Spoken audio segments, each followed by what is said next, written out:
गुफ्तगू शुरू होती है मेरी। हाँ, इसलिए से थोड़ा सब्र करना पड़ता है मेरी गुफ्तगू। आप सब्र करेंगे, आप लोग मेरी बात सुनेंगे, सब्र करेंगे। सब्र करेंगे तो कुरान के अजायबात आपके सामने मैं रखूंगा, वंडर्स आपके सामने, एक मुताला, एक चैप्टर कुरान का, जिससे हमें रूहानी खुराक मिलती है, जिससे हमें रूहानी तवानाई मिलती है। हम लोग तो माँ बाप के मरने के बाद बच्चे को बोला कुरान पढ़वा लेते हैं, लेकिन कुरान इसलिए नाजिल नहीं हुआ कि सिर्फ माँ बाप के मरने के बाद पढ़वा लें। The Quran has been revealed to read it, to understand it, to consider in it, to act upon it. Quran नाजिल इसीलिए हुआ है ताकि उसको पढ़ा जाए, उसकी आयतों में गौर किया जाए। अल्लाह ने क्या फरमाया, तबारकल अनज़लना इलैका किताबुन मुबारक, हमने आप पर वो किताब नाजिल फरमाई जो बरकत वाली है। क्यों नाजिल की, लियदब्बरू आयात ही, ताकि इसकी आयतों में दिमाग लड़ाएं, इसकी आयतों में गौर फिक्र करें। वो लियतज़क्कर उलुल अलबाब, दिमाग लगाने के बाद नसीहत वहां से हासिल करें अक्लमंद लोग, वहां से हिकमत के मोती हासिल करें। नात खानी ज्यादा लोग इसीलिए पसंद करते हैं क्योंकि वहां दिमाग लड़ाने की बात नहीं होती, वहां से मजा लेने की बात होती है। कव्वाली इसलिए पसंद की जाती क्योंकि वहां डुम डुम रहता है, वहां हारमोनियम तबला बाजा रहता है। बेवकूफों की जमात डुम डुम सुनती है, अब बेवकूफों की जमात हारमोनियम और तबला बाजा के पीछे पागल है। डांस सरीमा हाल में 200 रुपए का टिकट लेके 3 घंटा बैठ के आंख को गुनाहों से सेकते रहना, उससे बड़ा गधा कोई होगा दुनिया में? अपना पैसा दे के 3 घंटा बैठ के आंख को ज़िना का सामान करवाते रहे, उससे बड़ा अहमद कोई होगा? कुफारो मुशरिकीन का चूंकि कोई मकसद हयात ही नहीं है, उसका एम ऑफ लाइफ नहीं है, इंजॉय करना उसका मकसद है। इसीलिए वो समंदर के किनारे जाते हैं, नंगे होकर डुबकी लगाया और समंदर के बालू पर जाके लेट गया, इंजॉय हो रहा है, जिंदगी का मजा ले रहे हैं। बेवकूफ ऐसे ही इंजॉय लेता है, अक्लमंद लोग एक एक मिनट को कीमती समझता है। अक्लमंद लोग दुनिया के नजारों से नसीहत हासिल करता है। वो समंदर के किनारे नंगा होकर डुबकी लगा के सो करके हाहू करके एंजॉय नहीं करता है, बल्कि समंदर के किनारे मुसल्ला बिछा के नमाज पढ़ के कहता है, मालिक कितनी बड़ी कुदरत है तेरी कि समंदर के किनारे बंबई जैसा महान शहर तूने आबाद कर दिया। वाह सुभान अल्लाह। और अगर वो समंदर का पानी 10 फीट बुलंद हो जाए तो सारा शहर उसकी आगोश में डूब जाएगा। बेवकूफ उसी समंदर के किनारे बदकारी कर रहा है, जिना करता है। हिल स्टेशन जहां नीचे गर्मी में बदन जल रहा है, हिल स्टेशन पे बर्फ गिर रही है। हमारे घर के बगल में है, उधर कौन पहाड़ बोलता है उसको, मासावर सिलीगुड़ी के बगल में जो पहाड़, दार्जिलिंग का पहाड़। अगरचे हम आज तक नहीं गए हैं, अभी 10 दिन पहले प्रोग्राम में गए थे तो उसी इलाके से गुजर रहे थे, मगर दार्जिलिंग पहाड़ पे नहीं चढ़े हैं। फुर्सत ही कहाँ है जलसा जुलूस से कि दार्जिलिंग पहाड़ घूमने के लिए जाएं।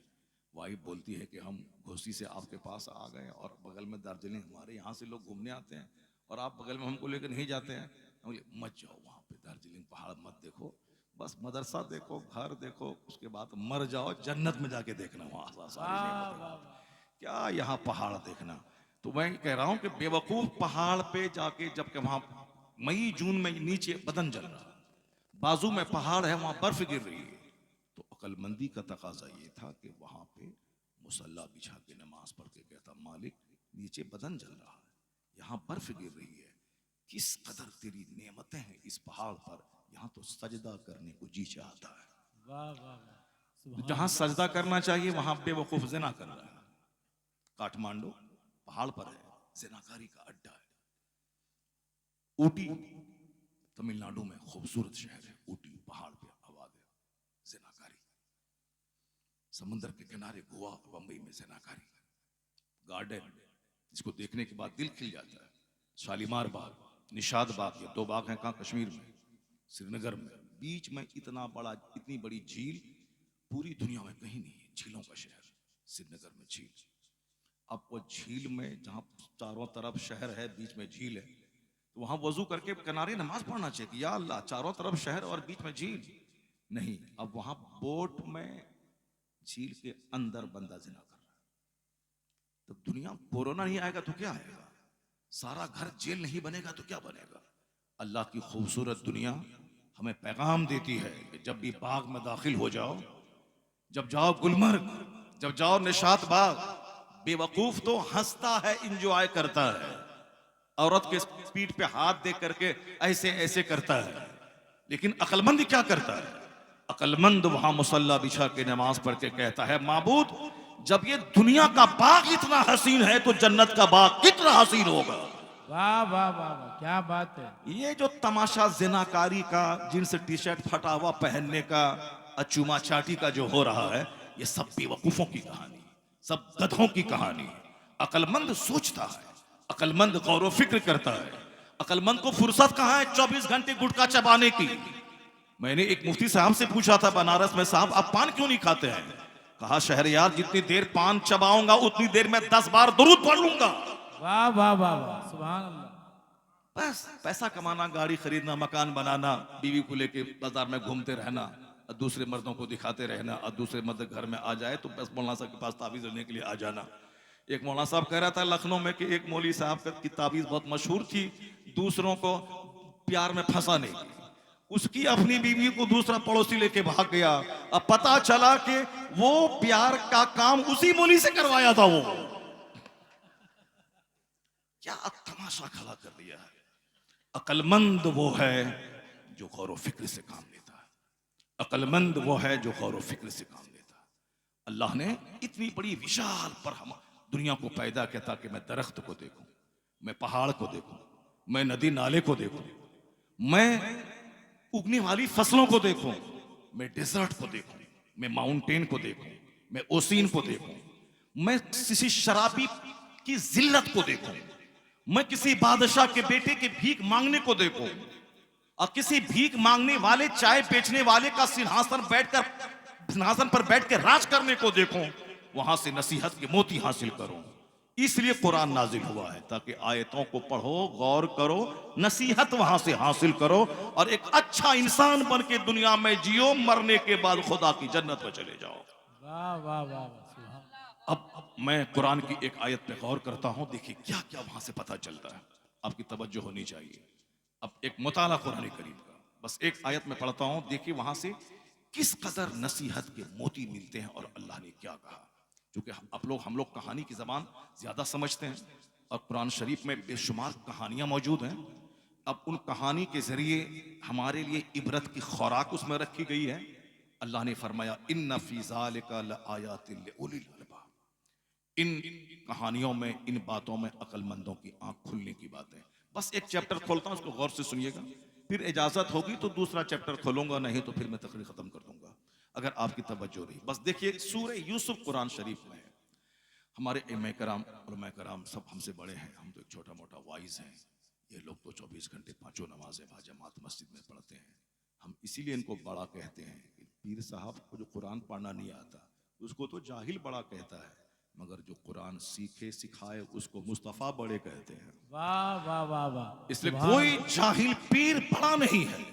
मस्जिद का इमाम जो जुमा के दिन खिताब करता है, जो ईदैन में तकरीर करते हैं, जो निकाह के वक्त निकाह की महफिल में खुतबा देते हैं, जो हमारे बच्चों को कुरान पढ़ते हैं, जाहिल पीर को हम बड़ा कहते हैं, मगर इनको तो मुस्तफ़ा बड़ा कहता है। वाह तुम में सबसे अच्छा वो है जो कुरान सीखता हो, दूसरों को सिखाता हो।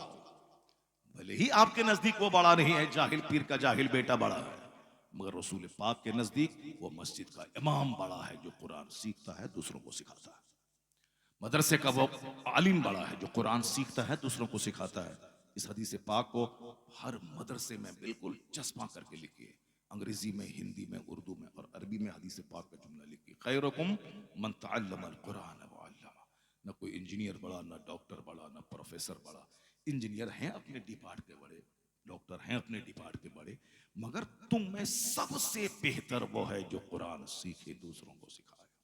ये हुजूर ने। अब जरा कुरान का एक चैप्टर खोलते हैं, हम भी सीखते हैं और आप भी सीखिए। उसमें देखिए कि अल्लाह ने क्या कहा। सूरह यूसुफ, अक्सर लोग उसको सुनते हैं नमाज में, चूंकि अलिफ लाम रा तिल्का आयातुल किताबिल मुबीन ये सबको मालूम है। हाफिज कुरान भी इशा फजर में वही पढ़ते हैं, और जो बेचारा मौलाना जिसको 10-20 सूरतें याद हैं वो भी उसी को पढ़ते हैं। हाफिज को इमाम रखने से कोई फायदा नहीं, क्योंकि वह भी वही पढ़ते हैं, अलिफ लाम रा तिल्का आयातुल किताबिल मुबीन। और जो मौलाना साहब हैं वो भी वही पढ़ते हैं, अलिफ लाम रा तिल्का आयातुल किताबिल मुबीन। लक़द जाअकुम रसूलुम मिन अनफुसिकुम। मौलाना साहब भी वही पढ़ते हैं और आप ही जी रखे थे ताकि हर महीने में हर नमाज में अलग अलग सूरह पढ़ेंगे, कैसे होगा? उसके तो मश्क चाहिए, प्रैक्टिस चाहिए। नमाज में हदर के साथ तब रमज़ान में सुना देना और है, तरतील से नमाज में तिलावत करना और है। उसके लिए मौलाना हाफिज दोनों बराबर है। तो दोनों जिस पे मश्क, और चूंकि अलिफ लाम रा ये सबको मालूम है, उसी में एक आयत है, नहनो नकुस्सु अलैका अहसनल कसस। अल्लाह कहता है, सारी कायनात का खालिक मालिक, हम तुम्हारे नजदीक बेहतरीन कहानी बयान करते हैं। अहसनुल कसस, द बेस्ट स्टोरी, सबसे अच्छी कहानी। अब वो उसमें कहानी क्या है? अब पूरी कहानी बयान होने के बाद आखिर में अल्लाह कहता है, लक़द कान फी क़ससिहिम इबरतुल लिउलिल अलबाब। इन कहानियों में अक्लमंदों की आंख खुलने की बात है। पहले उस एहसनल कसस पे मैं एक नजर डालता हूं। पूरी तफसीर बयान करेंगे तो 3 घंटे में सूरह यूसुफ बयान करें, मगर मैं 3 मिनट में मैं बयान करता हूं पूरी कहानी, ताकि जब भी आप सूरह यूसुफ सुने, अलिफ लाम रा तिलका आयातुल किताबिल मुबीन इन्ना अनज़लनाहु कुरआनन अरबिय्यन लअल्लकुम ताक़िलून, जब भी सुने तो ये पूरा बैकग्राउंड आपके दिमाग में आ जाए कि अल्लाह इसमें कहना क्या चाहता है। और अगर आपने गौर से सुना तो आपकी तबीयत मचल जाएगी, और आप जरूर इस मौजूदा वक्त में जो आपको ढारस बंधाने के लिए जो जुमले चाहिए, जो बातें चाहिए, वो यहाँ से सारी बातें मिल जाएंगी। हम लोग एहसास कमतरी के शिकार हैं, हम लोग नर्वसनेस के शिकार हैं, हम लोग मायूसियत के शिकार हैं, हम लोग डिप्रेशन के शिकार हैं। और ये फितरी बात है, क्योंकि एक तरफ दबाने की, ऑप्रेस्ड की बातें हो रही हैं, दबाने की, निकालने की, भगाने की, हमारे डेवलपमेंट के छीनने की, हमारे खिलाफ मीडियाज पे बयान बातें हो रही हैं। अब हम अपने मुस्तकबिल के बारे में हम चिंतित हैं, फिक्रमंद हैं, हमारा भविष्य क्या होगा, हमारा मुस्तकबिल क्या होगा। लोग नर्वसनेस के शिकार हो गए। जरा देखिए अल्लाह क्या कहता है, नहनु नकुस्सु अलैका अहसनल कसस, मैं बेहतरीन कहानी सुनाता हूँ। कहानी यही है, हजरत याकूब अलैहिस्सलाम के 10 बेटे, एक बेटा जनाब यूसुफ अलैहिस्सलाम, दूसरी बीवी से उनसे बहुत प्यार करते थे, क्योंकि उनकी माँ नहीं थी, बहुत प्यार करते थे। माँ का प्यार, बाप का प्यार दोनों उनको देना है। अब दूसरे भाइयों को थोड़ा सा रश्क हुआ, आप अपनी जबान में कह दें हसद हुआ, रश्क हुआ कि बाप की चाहत उनकी तरफ ज्यादा है। एक बहाना लेके बाप से उनको लिया कि इसको ले जाते हैं तफरी के लिए, गया ले जाके कुएं में डाल दिया। न ये रहेंगे न बाप का सारा प्यार ये पाएंगे, हम लोगों की तरफ बाप की तवज्जो नहीं है। तो भाइयों ने एक आम इंसानी कमजोरी के तहत जनाब यूसुफ अलैहिस्सलाम को लिया और जाके कुएं में डाल दिया। और फिर वहां से कपड़ा लेकर आ कहा कि उनको भेड़िया खा लिया। जनाब यूसुफ अलैहिस्सलाम, जनाब याकूब अलैहिस्सलाम ने सब्र किया, अपने बेटे की जुदाई में इतना रोए कि आंख की बीनाई चली गई, क्योंकि बहुत मोहब्बत थी आपको। एक काफिला आ रहा था, काफिला आया, वहां खेमा लगाया, पानी पीने की जरूरत हुई, कुआं में गए, जब डोल से निकाला पानी तो यूसुफ अलैहिस्सलाम उस डोल से निकल गए। सुभान अल्लाह, इतने खूबसूरत थे जनाब यूसुफ अलैहिस्सलाम, बिल्कुल वाइटनेस था आपके हुस्न में, आपकी हुस्न में सबाहत थी, यानी वाइटनेस था। और आका अलैहिस्सलाम के हुस्न में मलाहत है, नमकीनियत है। इसलिए आला हजरत ने कहा, हुस्न खाता है जिसके नमक की कसम है, वह मलीह दिल आरा हमारा है। वाह वाह वाइटनेस हुस्न में जिसमें उजलापन हो, सबाहत हो, उससे ज्यादा पुरकशिश हुस्न होता है मलाहत में। मलाहत में अकाली सलाम के हुस्न में मलाहत थी। इसलिए अकाली सलाम के हुस्न के बारे में सैयदा आयशा ने क्या कहा, सैयदा आयशा ने क्या कहा, जनाब यूसुफ अलैहिस्सलाम के हुस्न को देखकर तो लोगों ने, औरतों ने अंगुलियां काट डाली। अगर वो मिस्र की औरतें मेरे सरकार को देख लेती तो अपने दिलों को काट डालती। क्या बात है, कितना हुस्न मेरे सरकार का था। जनाब यूसुफ अलैहिस्सलाम को आधा हुस्न दुनिया का दिया गया, इतनी खूबसूरत। डोल में निकला, काफिला वाला दिल से खुश हुआ और उसको लिया और मिस्र के बाजार में जाके बेचा। बाद अजीज मिस्र ने खरीदा और अपने घर में लाया। खुशनसीबी नाज करने लगे कि ऐसा हसीन और जमील शहजादा मेरे घर में आ गया है। जैसे जैसे जवानी की तरफ बढ़ते गए, अजीज मिस्र की बीवी जुलेखा आशिक हो गई। अगर अल्लाह रब्बुल इज्जत ने जनाब यूसुफ को इस गुनाह से बचाया, जितने पैगंबर हैं दुनिया में, सारे पैगंबर, उनकी माँ, उनके बाप, सारे लोगों को अल्लाह ने जिना की नहुसत से बचाया है। काफिर होना अलग चीज है, मगर जिना करना अलग चीज है। आदमी बदअकीदगी से काफिर है, लेकिन जब वो होश में आया, कलमा पड़ा, मुसलमान हो गया। लेकिन शराब पीना इंतहाई दर्जे की गिलासत, जिना करना इंतहाई दर्जे की नहुसत। जिनाकारी से कोई बड़ा बच्चा कभी नहीं पैदा हो सकता है। जिना करने वाली औरत से कोई महान कभी नहीं जन्म लेगा, कामयाब तरीन इंसान। और जिना करने वाले से बड़ी औलाद कभी नहीं पैदा होगी। इसलिए अल्लाह ने अपने महबूबीन को, उनके वालदैन को जिना की नहुसत से बचाया। और इस हदीस में इस बारे में आया है। तो अल्लाह रब्बुल इज्जत ने, चूंकि कोई बड़ा कुतुब अब्दाल एक गलीज औरत से कैसे पैदा हो सकता है? कुदरत का तो कानून है कि माँ अगर हुई सैयदा फातिमा के रात सजदे में, दिन शौहर की खिदमत में। अब बाप हुए मौला अली, दिन भर जिहाद रात भर सजदा, तब उसकी कोख से बच्चा पैदा हुआ। हिस्ट्री मेकर, तारीख साज हुसैन और हसन जैसा बच्चा पैदा हुआ। वाह सुभान अल्लाह। ऐसा नहीं कि गुटखा खाएं, दिन भर फिरकी फेंकें, नमाज छोड़ें और बच्चा कुतुब अब्दाल पैदा हो जाए। ऐसा नहीं होता है। कुतुब अब्दाल पैदा होने के लिए बाप जब सैयद गयासुद्दीन हुए, दिन भर हलाल रोजी की तलाश, माँ रात भर इबादत, तहज्जुद के बाद बैठती और फजर के बाद उठती मुसल्ले से। हामिला हुई तो पेट से कलमा पढ़ने की आवाज आ रही। जो बच्चा 90 लाख को कलमा पढ़ाने वाला था, वो माँ के पेट में कलमा पढ़ रहा था।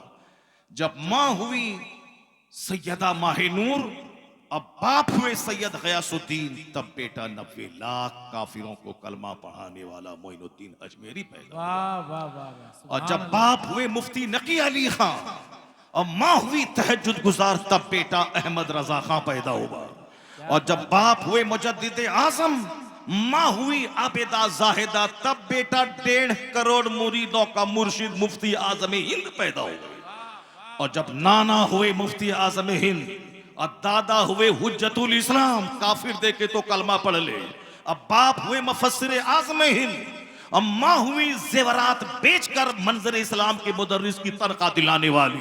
और जब इस कोख का बच्चा 10 करोड़ कमोबेश मुरीदों का मुर्शिद अख्तर रजा खां अजहरी ताजु शरिया क्या बात पैदा है, होता है। वाह। नारे तकबीर, ऐसा नहीं होता। नारे रिसालत, मसलके आला हजरत, फैजाने आला हजरत। ऐसा नहीं होता है कि जैसे चाहें जिए और रिजल्ट उसके उल्ट, उसके बरक्स हो जाए।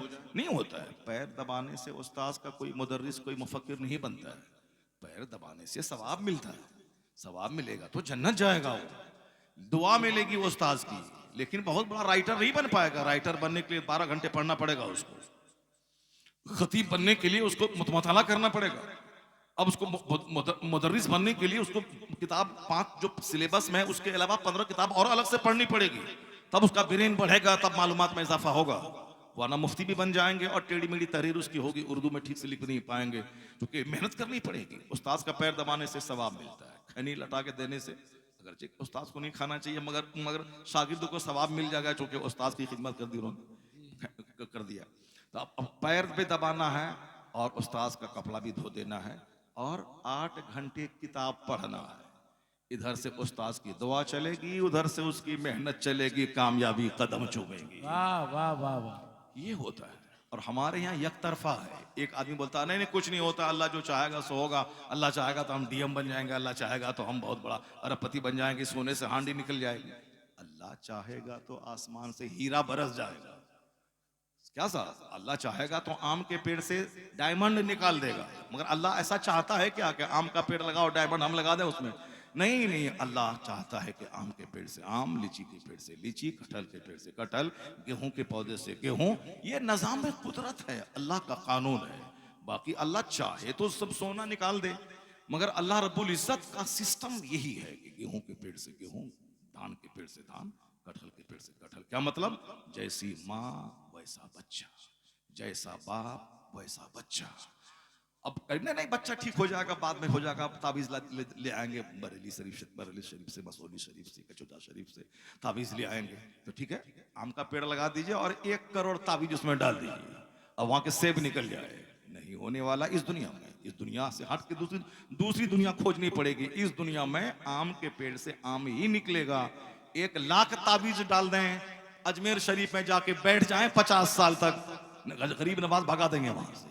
बोलेंगे कि तुम बोलोगे कि हमारे घर में एयरपोर्ट हो जाए, ये कैसे हो जाएगा? एयरपोर्ट होने वाला है क्या? तो गरीब नवाज वहां जाके वही दुआ कबूल होती है जो दुआ सिस्टम के लायक हो, जो दुआ नेचर सिस्टम के हो। अब बच्चा पढ़े न लिखे, मेरे बच्चे को डीएम बना दीजिए, ऐसा थोड़ी होने वाला। मैट्रिक में मेहनत करें 10 घंटे 95% नंबर लाए, इंटरमीडिएट में मेहनत करें 12 घंटे नंबर लाएं 98%, ग्रेजुएशन में मेहनत करें 16 घंटे नंबर लाएं 99%। उसके बाद अब आईएएस कंपटीशन में बैठना है, रिजल्ट शानदार है, मैट्रिक इंटरमीडिएट ग्रेजुएशन का, अब बैठना है पीटी में। अब चला गया बंदा अजमेर बरनपुर से, का बाबा मैंने मेहनत में कोई कमी नहीं की है, मैंने 10 घंटे पढ़ा, मैंने 12 घंटे पढ़ा, मैंने 16 घंटे पढ़ा, बस दुआ फरमा दे हुजूर। गरीब नवाज मचल के दुआ कर देंगे कब्र में। इधर से इसकी मेहनत जाएगी, उधर से गरीब नवाज की दुआ चलेगी, कामयाबी कदम चूमेगी। वाह वाह वाह वाह, क्या बात है, बहुत अच्छा। यही है दुनिया के हर सिस्टम में यही होता है। ऐसा नहीं कि ताबीज ला के दे दे, लोबान सुबह जला दे और ढेर ग्राहक आ जाए, ऐसा नहीं होता है। चाहे 1000 पानी छीटो और लोबान जलाओ, ग्राहक नहीं आने वाला है। ग्राहक कब आएगा? मुंह शीरी, क्या बोलता, मुल्क गिरी, जबान शीरी, मुंह अच्छा रखिए, उसूल के पाबंद बनिए, ग्राहक से अच्छा सलूक कीजिए, माल अच्छा रखिए, ग्राहक को ताजा ताजा कड़ा कड़ा नोट उसको दीजिए। सड़ा हुआ नोट देंगे फिर दोबारा कभी नहीं आएगा वो। जैसे 100 रुपए उसने दिया और आपने बिल्कुल फटा हुआ 50 रुपए नोट उसको दिया, 10 रुपए सड़ा हुआ दे दिया, फिर दोबारा कभी नहीं आएगा। अगर आप उसने 100 रुपए दिया, 50 रुपए का सामान खरीदा, तो और आपने दूसरा 50 रुपए खोज करके नया करंट नोट दिए, तो फिर दोबारा दौड़ के वो आएगा। ये है ग्राहक को खुश करने का तरीका। ग्राहक को खुश करने का तरीका, तिजारत के भी उसूल होते हैं, ज़राअत के उसूल होते हैं। देना चाहिए 10 केजी यूरिया तो दे दें, 20 केजी यूरिया, ताकि ढेर फसल पैदा हो, सारी फसल जल के राख हो जाएगी। दुनिया का सारा काम सिस्टम से चलता है। अब जरा गौर से सुनिए, सिस्टम से मुलाहिजा कीजिए। अल्लाह रब्बुल इज्जत सारा संसार चलाता है और अपने बड़े लोगों को गुनाहों से कैसे बचाता है। ये दुनिया में जाएंगे, करोड़ों को की रहनुमाई करेंगे, कोई आदमी इनकी शख्सियत पे उंगली ना उठाए।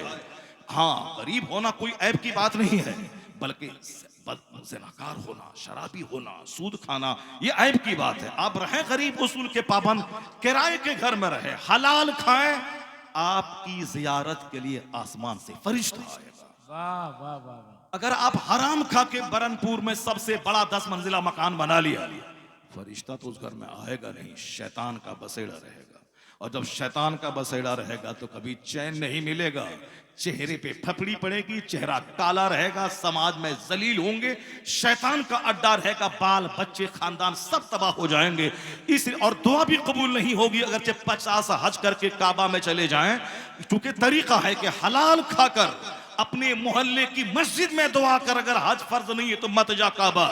हलाल खा के मोहल्ले की मस्जिद में जो दुआ करेगा, हराम खा के काबा के अंदर जो दुआ करेगा वो दुआ रद्द हो जाएगी। हलाल खा के मोहल्ले की टूटी मस्जिद की दुआ कबूल हो जाएगी। वाह वाह वाह वाह, क्या बात है। ये इस्लाम कहता है, ये इस्लाम सिखाता है। बस उम्रा पे उम्रा ठोके जाना है, पैसा हराम का है, झूठ का पैसा, लूट का पैसा, साहब दूसरों को ठगने का पैसा। अब ये उम्रा ठोक रहे हैं, 50 उम्रा कर लें, नहीं कबूल होगा। क्यों?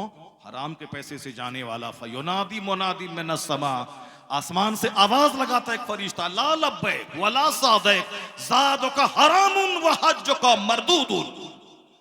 जैसे ही एहराम बांधता है और लब्बैक कहता है बंदा, फरिश्ता आवाज लगाता है, ला लब्बैक, तेरा लब्बैक कबूल नहीं, तेरी हाजिरी कबूल नहीं है, तेरा सफर का सारा खर्चा हराम का है, तेरे हज को तेरे चेहरे पे मार दिया जाता है। दुनिया में जान गए हाजी साहब, हाजी साहब, हाजी साहब, अल्लाह के नजदीक कौड़ी के 3, कोई वैल्यू नहीं उसका। क़यामत के दिन पता चलेगा कि साहब उन्होंने जो हज किया पैसा भी गया, कोई अजर भी नहीं मिला। पाक माल, नेक इरादे से, दुनिया जाने ना जाने मेरा रब जाने। 5 वक्त की नमाज पढ़ने मस्जिद जाता हूँ, कौन सा माला पहन के कौन 5 गाड़ी पे जाता हूँ? नमाज फर्ज है, पढ़ रहा हूँ, हज फर्ज है, चला गया रोते हुए काबा। ये हज मुबारक का बोर्ड है, ये 5 दिन से गाना चल रहा है, ये गाड़ी आगे पीछे है, जाने में नमाज छूट रही, आने में नमाज छोड़ दिया सामान खोजने के चक्कर में, ये कौन सा हज हुआ? हज मुबारक, हज मुबारक, हज मुबारक। वो हज नहीं है, हज है वो पाक माल, पाक इरादे से निकला। जैसे लब्बैक कहता फरिश्ता आवाज देता है, जाओ जाओ, तेरा सफर का खर्चा हलाल का है, तेरी नीयत पाकीज़ा है, तेरा हज कबूल है और हज मबरूर का बदला जन्नत है। वाह सुभान हज मबरूर का बदला जन्नत। इसलिए हमारे इमाम साहब लोग भी उम्रा के लिए ज्यादा लालायित ना हो जाएंगे। टाका दीजिए, आपका टाका मदीना में खर्चा करेंगे, ला हौल वला कुव्वता इल्ला बिल्लाहिल अलील। क्या बात है, टाका दीजिए, ये मदीना का नाम लेना है और भीख मांगना काम है, निशाना है पैसा लेना। अब मदीना का नाम ले लिया ताकि लोग पैसा देने लगे, आप पैसा दीजिए मदीना में खर्चा करेंगे, ला हौल वला कुव्वता इल्ला बिल्लाहिल अलील अज़ीम। मदीना जाने के लिए दूसरों से भीख नहीं मांगना है, हज करने के लिए कर्जा नहीं लेना है, हज सब पर फर्ज नहीं है। नमाज फर्ज है, पहले जो फर्ज है वो पढ़िए, अब फर्ज है जो है वो पढ़ते नहीं है। उम्रा और हज के लिए मान कर रहे हैं, इसका मतलब है ये सोच इस्लामी नहीं है। इस्लामी सोच ये है जो फर्ज है मुझ पर पहले उसको अदा किया जाए। नमाज हर देहाती शहरी मुसलमान आकिल बालिग मर्द औरत सब पर फर्ज है। कपड़ा नहीं, नंगे पढ़ो, खड़ा ना हो सकते बैठ के पढ़ो, बैठ नहीं सकते लेट के पढ़ो, किसी सूरत में माफ नहीं है। जलसा कराना फर्ज नहीं है, नमाज पढ़ना फर्ज है। नात पढ़ना फर्ज नहीं है, नमाज पढ़ना फर्ज है। दस्तारबंदी का जलसा फर्ज नहीं है, नमाज पढ़ना फर्ज है। इसका मतलब ये निकला कि नमाज ही पढ़ते रहे, मस्जिद में सब काम नहीं करे, नहीं, जलसा भी होगा, नमाज भी होगी, नात भी पढ़ी जाएगी, नमाज भी पढ़ी जाएगी। जो कहता है कि फातिहा मिलाद सब करना हराम है, सिर्फ नमाज पढ़ो, वो भी जाएगा जहन्नम। और जो कहता है फातिहा मिलाद तोशा लंगर लेके रहो, नमाज पढ़ने से क्या होता है, गौस ख्वाजा जन्नत ले जाए, वो भी जहन्नमी है। ये बीच का रास्ता है मसलके आला हजरत के, नमाज भी होगी, नियाज भी होगी, जुलूस मोहम्मदी भी निकलेगा, हज और ज़कात भी अदा किए जाएंगे, फर्ज भी अदा होगा, नफल भी अदा होगा, सीधा रास्ता जन्नतुल फिरदौस लेके चला। वाह क्या बात है, बहुत अच्छे। यह है मसलके इत्तिदाल, यह है मसलके आला हजरत। इधर गए तो जहन्नम, उधर गए तो जहन्नम। जो लोहबान लेके, अगरबत्ती लेके, चादर लेके, फूल लेके, गागर लेके, जुलूस मोहम्मदी लेके, लाइटिंग लेके, लंगरे गौसिया लेके बैठा है, नमाज नहीं पढ़ता, वो भी जहन्नम। क्योंकि क़यामत के दिन सबसे पहला सवाल नमाज का होगा। सब पूछे सारे उलमाए कराम से, तिरमिज़ी के हदीस में आया, इन्ना अव्वल मा युहासबु बिहिल अब्द यौमल क़यामति सलात। क़यामत के दिन सबसे पहला सवाल नमाज का होगा। हज सब पर फर्ज नहीं, नमाज सब पर फर्ज है। ज़कात सब पर फर्ज नहीं, नमाज सब पे फर्ज है। सदका फित्र सब पर वाजिब नहीं, नमाज सब पर फर्ज है। कुर्बानी सब पर वाजिब नहीं, नमाज सब पर फर्ज है। जो फर्ज है वो पढ़ते नहीं। अब मदीना जाने के लिए लालाई थी, इसका मतलब है नाम, नमूद, शोहरत, ताकि जाने। इसीलिए जो वहां के एक नेकी 1 लाख के बराबर है। अब पैसा मांग के लिए मदीना में खर्चा करेंगे, अब वहां काबा के सामने जाके सेल्फी लेने लगे, सेल्फी लेकर के यूट्यूब फेसबुक पे डाल दिया, ताकि जो 1 लाख खर्चा हुआ है, जन्नत मिलेगी तो नहीं मिलेगी कोई नहीं जानता, अलबत्ता 1 लाख आदमी जान जाए, शोहरत मिल जाए। जहां गंदी नीयत होगी वहां नेकी नहीं, वहां से गुनाह का पहाड़ लेके लौटेगा वो। वरना कितना जमीर मर चुका है उसका जो रोज़े रसूल पे सेल्फी लेता है, जो रोज़े रसूल के पास साफ फोटो ले रहा है, रोज़े रसूल के पास फोटो लेना। अल्लाह समद, क्या कहा, अदब का हेस्त ज़ेरे आसमा अज अर्श नाजुक तर, नफस गुम करता मी आयत चुने तो बायजीद ईजा। हुजूर का जो रोज़ा है 70,000 सुबह हैं, 70,000 शाम, यूं बंदगी ये जुल्फ रुख 8 पैर की है। 70,000 फरिश्ते सुबह, 70,000 फरिश्ते शाम आते हैं। जुनैद बगदादी जैसे बुजुर्गों के सरदार सांस रोक कर हाजिरी देते हैं ताकि सांस चलने की आवाज हुजूर के कान तक न पहुंचे।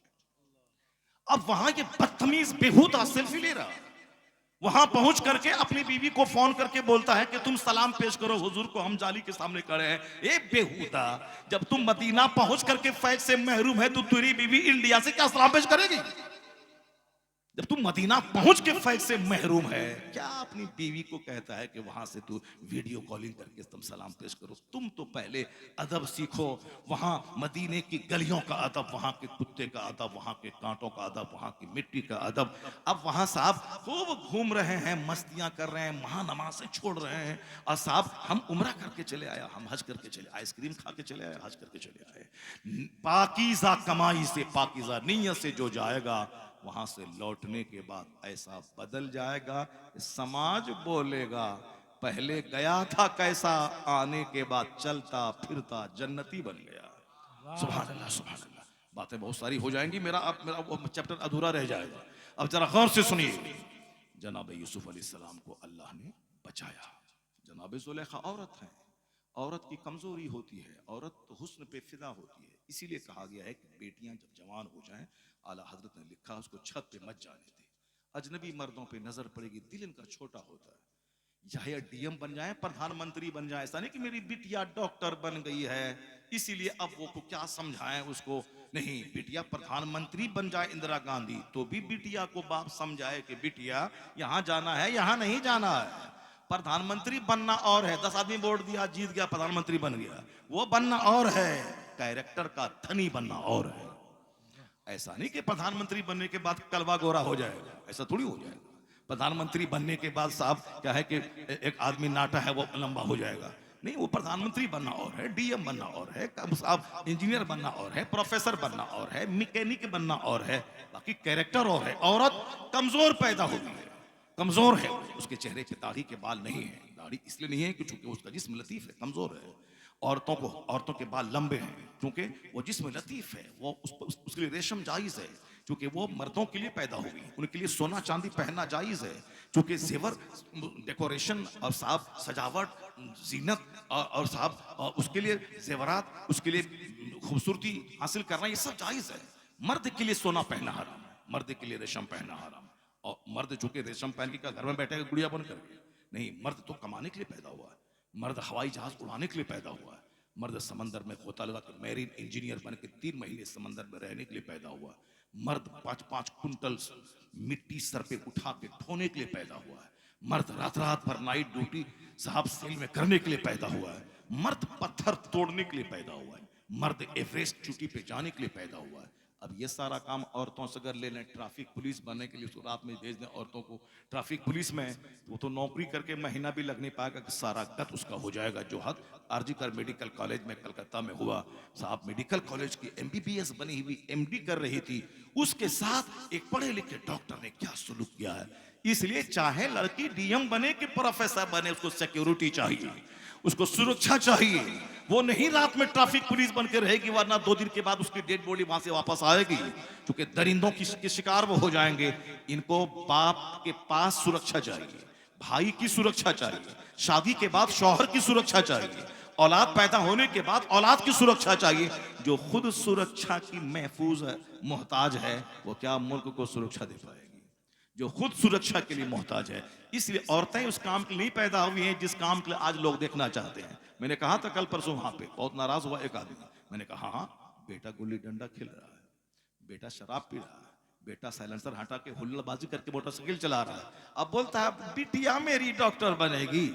डॉक्टर जिस बनना चाहिए वो नहीं बन रहा, वो लुच्चा लफंगा गुल्ली डंडा खेलने वाला बदतमीज हुल्लड़बाज चोर गोंडा मवाली। और जिसको बनना था डॉक्टर, उसको नहीं, ये बिटिया को डॉक्टर बना दिया ताकि सारी जिंदगी आग में जला दें इसको, क्योंकि ये बगैर शौहर के नहीं रहेगी। और यहाँ तो बगैर कमाए हुए सबके सर के बाल ये खत्म चाट रही है, दिमाग चाट रही है, जो 1 टका नहीं कमाती है। बड़ा पीर है, बड़ा मौलाना है, बाहर में है, घर में जाने के बाद आप उनके सामने जीरो है। ये बताओ तुम मोहम्मद वसल्लम खाए, हमारे लिए क्या है? तुम बाहर घूमते रहे, वो सब सुनना पड़ेगा, चूंकि आपको सुनना पड़ेगा। उस बगैर कमाए हुए 10 बात है, और जब वो 1 लाख महीना कमाएगी तो क्या हाल होगा?